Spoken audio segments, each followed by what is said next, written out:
हमारी ये लड़ाई शारीरिक है ही नहीं, इसलिए हम शरीर के अनुसार कुछ भी काम नहीं कर सकते। पौलुस इस बात को जानता है, इसलिए पौलुस उस आत्मिक युद्ध के अंदर लगातार चला है।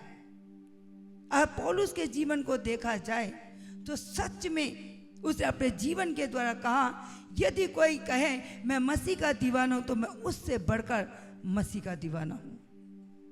प्रभु यीशु मसीह ने तो केवल एक बार 39 कोड़े खाए, पर पौलुस ने, प्रभु का वचन बताता है कि उसने 5 बार 39 कोड़े खाए हैं, 3 बार बैठे खाई हैं। वो इतना प्रभु से प्रेम करता है और इसलिए वो इस कोड़े को खा सका क्योंकि वो आत्मा में स्ट्रांग था। अगर वो शरीर में होता तो सच में एक बार ही कोड़ा खाना बहुत मुश्किल था, असंभव था, क्योंकि यीशु मसीह ने उस कोड़ों को खाया है। यीशु मसीह ने कल्वे क्रूस को उठाया है, उसे उठाना बहुत कठिन है प्रियो। लेकिन पौलुस परमेश्वर का वचन कहता है यीशु मसीह से इतना प्रेम करता है कि उसके लिए उसने 39 5 बार कोड़े खाए हैं, और जितनी बार उसने कोड़े खाए उतना और आत्मा में स्ट्रांग हुआ है, मजबूत हुआ है। और वो फिलिपियों में कहता है और वचन कहता है कि जो मुझे सामर्थ देता है उसमें मैं सब कुछ कर सकता हूं। हम अपने बल, अपनी शक्ति, अपनी बुद्धि से, अपनी ताकत से कुछ नहीं कर सकते। अगर हमें प्रभु के वचन को अपने जीवन में लेना है और शैतान का सामना करना है तो उसके लिए जरूरी है हमें प्रभु का सामर्थ पाना। और जब उसका सामर्थ हमारे जीवन में होगा तो सच में हम हर एक उसके जलते हुए तीरों को बुझा सकेंगे, क्योंकि सबसे पहले हमें मजबूत होना है।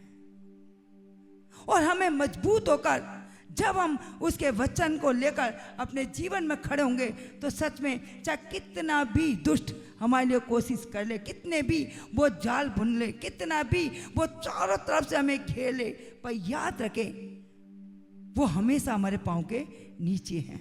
आमीन, हालेलुया। क्योंकि मैं नहीं कहती, वचन एक बात को कहता है, पहला तीमुथियुस अध्याय 1 और उसका 18-19 को पढ़े तो यहाँ प्रभु का वचन कुछ कहता है। और क्या कहता है, हम पढ़े जल्दी जल्दी।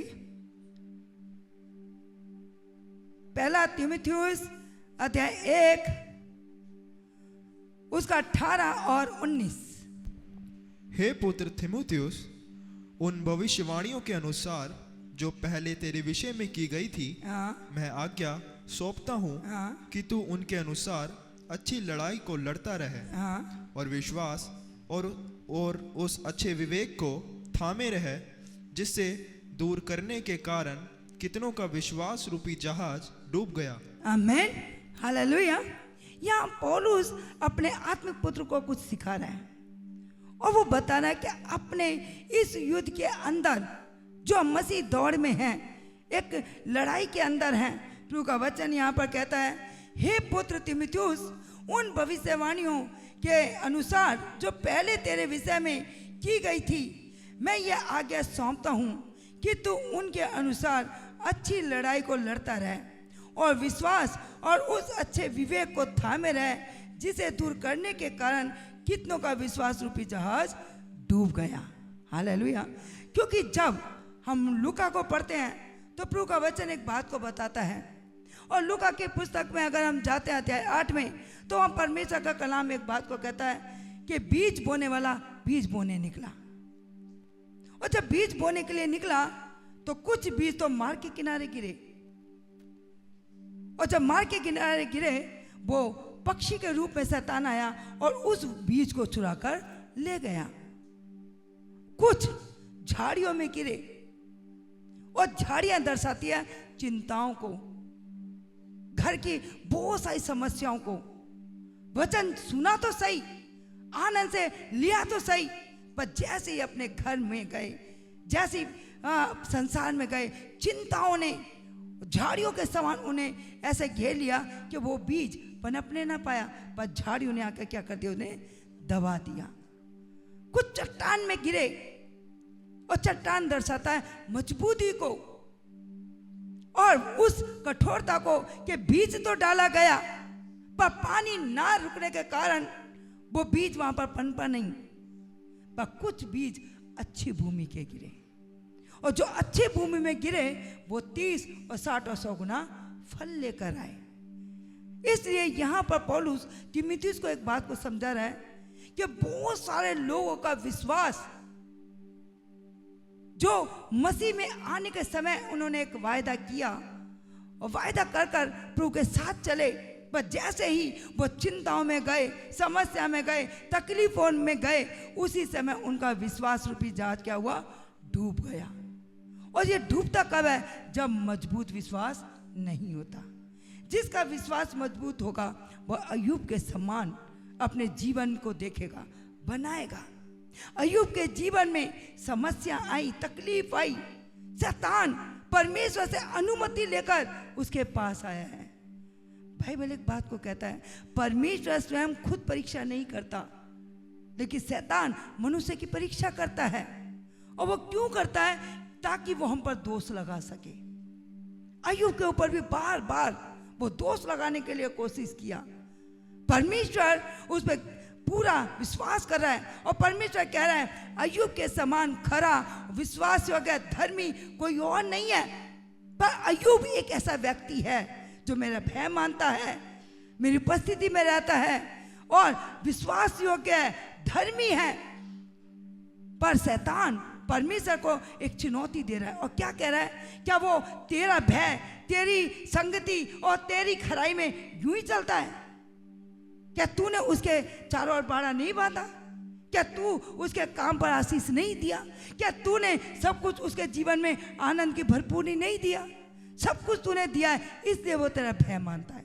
यानी वो तेरा लालच इसलिए करता है क्योंकि सब कुछ तूने दे रखा है। तू एक बार उसके पास से छीन कर देख, फिर वो तेरे मुंह पर निंदा करेगा। लेकिन परमेश्वर जब हमें आशीष देता है, चंगाई देता है, छुटकारा देता है, तो वो हमसे वापिस नहीं लेता, क्योंकि वचन बताता है परमेश्वर ने उससे कहा ये काम तेरा है। और जब ऐसा हुआ तो सच में परमेश्वर का कलाम कहता है कि शैतान ने उसकी परीक्षा की, और जब परीक्षा की तो वचन बताता है कि उसकी सारी संतान जो उसके पास थे, 7 बेटे थे, 3 बेटियां थी, वो तीनों सातों वो पूरे के पूरे 10 के 10 बच्चे मर गए। अभी एक उसके पास सेवक आकर ये घटना बता ही रहा है, दूसरा और उसके पास आया और दूसरा आकर कहने लगा कि तेरे दास दासियां सब वो आंधी और तूफान में खत्म हो गए। अभी वो बता ही रहे हैं, तीसरा और आ गया और आकर कहा कि देख तेरे भेड़ बकरियां सब कुछ समाप्त हो चुकी हैं। अभी वो कुछ कह ही रहा है, चौथा और कुछ बातों को लेकर आए, यानी सारी बात उसके पास सब कुछ नुकसान नुकसान नुकसान होता हुआ आया। सब ने उसे छोड़ दिया, सब ने उसे त्याग दिया। लास्ट में जब उसका शरीर बचा और उसके शरीर के लिए भी जब शैतान ने उसकी परीक्षा की, तो सच में परमेश्वर का कलाम कहता है, परमेश्वर ने कहा उसकी आत्मा पर तेरा अधिकार नहीं है, शरीर पर तू जो चाहे कर ले। उसके बाद शैतान ने फिर उसके शरीर पर इतने बड़े बड़े फोड़े दिए कि सच में प्रियो वो बैठ नहीं पा रहा, चल नहीं पा रहा, लेट नहीं पा रहा। शरीर पूरी रीति से पस से भरा हुआ, ब्लड से भरा हुआ, गंदगी से भरा हुआ। यहाँ तक कि उसने एक टुकड़ा एक घड़े का लिया और उससे क्या कर रहा है? अपनी शरीर को खुजा रहा है। यानी इतना दुख और इतना समस्या उसके जीवन में आया, लेकिन आत्मा मजबूत था। शरीर में दुर्बल हो चुका है, शरीर में परेशान हो चुका है, शरीर में खुजला रहा है, लेकिन उसके बावजूद भी वह प्रभु से नहीं मुकरा। प्रभु पर तब भी उसे विश्वास और भरोसा बनाए रखा। प्रभु का वचन कहता है प्रभु उसकी पत्नी भी उसे छोड़कर चली गई, लेकिन उस समय भी वो खराई में बना रहा, सच्चाई में बना रहा, सीधाई में चलता रहा, विश्वास योग्य रहा। और उसने एक बात को अपनी पत्नी से कहा, कैसी तो मूढ़ स्त्रियों ऐसी बातें कर रही है? क्या जो परमेश्वर हमें सुख देता है तो क्या हम उससे दुख ना लें? याद रखें, ये संभव है कि जो प्रभु में आएगा, प्रभु के साथ चलेगा, उसके जीवन में दुख समस्या आएंगी, पर यह हमारा विश्वास है कि हम कितना मजबूत हैं। यीशु मसीह ने कभी नहीं कहा जो मेरे पीछे चलेगा उसके जीवन में दुख नहीं आएगा। दुख आना संभव है क्योंकि यीशु मसीह के खुद जीवन में आया। यीशु मसीह के जीवन में आया और यीशु मसीह ने कहा जो हरे पेड़ के साथ ऐसा करते हैं तो वो सूखे के साथ क्या कुछ ना करेंगे। यानी मुझे जो परमेश्वर का पुत्र होने के बाद जब मेरे साथ ये दुख आ रहा है, मेरे साथ ये सताव आ रहा है, मेरे पास जब ये कलवी क्रूस को मैं उठाकर चल रहा हूं, तो तुम्हारे साथ क्या कुछ ना होगा। संभव है। यीशु मसीह ने कभी नहीं कहा कि जो मेरे साथ चलेगा उनके जीवन में दुख ना आएगा। वो हमारा खुद का विश्वास और भरोसा है, हम कितना आत्मा में स्ट्रांग है, कितना मजबूत है। इसलिए पौलुस तीमुथियुस को बता रहा है, हे मेरे पुत्र, भविष्यवाणियों के द्वारा, भविष्यवक्ताओं के द्वारा, हाथ रखने के द्वारा जो तेरे जीवन में विश्वास आया, तू उस विश्वास की रखवाली भी कर और कुश्ती भी लड़ता रहे। कुश्ती का मतलब हमें अखाड़े में लड़ने की जरूरत नहीं है, कोई दाव पे चलाने की जरूरत नहीं है। लड़ने का मतलब है आत्मा में एक युद्ध, और इस आत्मा में युद्ध करने के समय हमारा आत्मा खुद मजबूत होना चाहिए, स्ट्रांग होना चाहिए। बहुत सारे लोगों का विश्वास में बढ़ते बढ़ते उनका विश्वासी रूपी जहाज डूब गया। बहुत सारे लोग विश्वास में चलते चलते बैक हो गए। क्यों? क्योंकि मजबूत आत्मा नहीं था, कमजोर आत्मा था। इसलिए उनके जीवन में थोड़ी सी आंधी आई, थोड़ा तूफान आया, थोड़ा दुख आया, तुरंत वो प्रभु को छोड़ दिया। अगर आत्मा हमारा मजबूत है तो सच में हर पल हमें याद रखना है कि ये दुख आना संभव है, क्योंकि प्रभु ने कहीं पर नहीं कहा कि तुम जब मेरे पीछे चलोगे तो दुख नहीं आएगा, आएगा। क्योंकि यीशु मसीह ने कहा, मुझसे सीखो, मैं नम्र और दीन हूं और तुम अपने मन में विश्राम पाओगे। यीशु मसीह ने कहा, जो मेरे पीछे आना चाहे वे अपने आपे से इनकार करे, मेरे पीछे ओले और अपना क्रूस उठाए और चले। यीशु मसीह ने कभी नहीं कहा प्रियो। इसलिए याद रखें, हमें आत्मा में मजबूत होना है।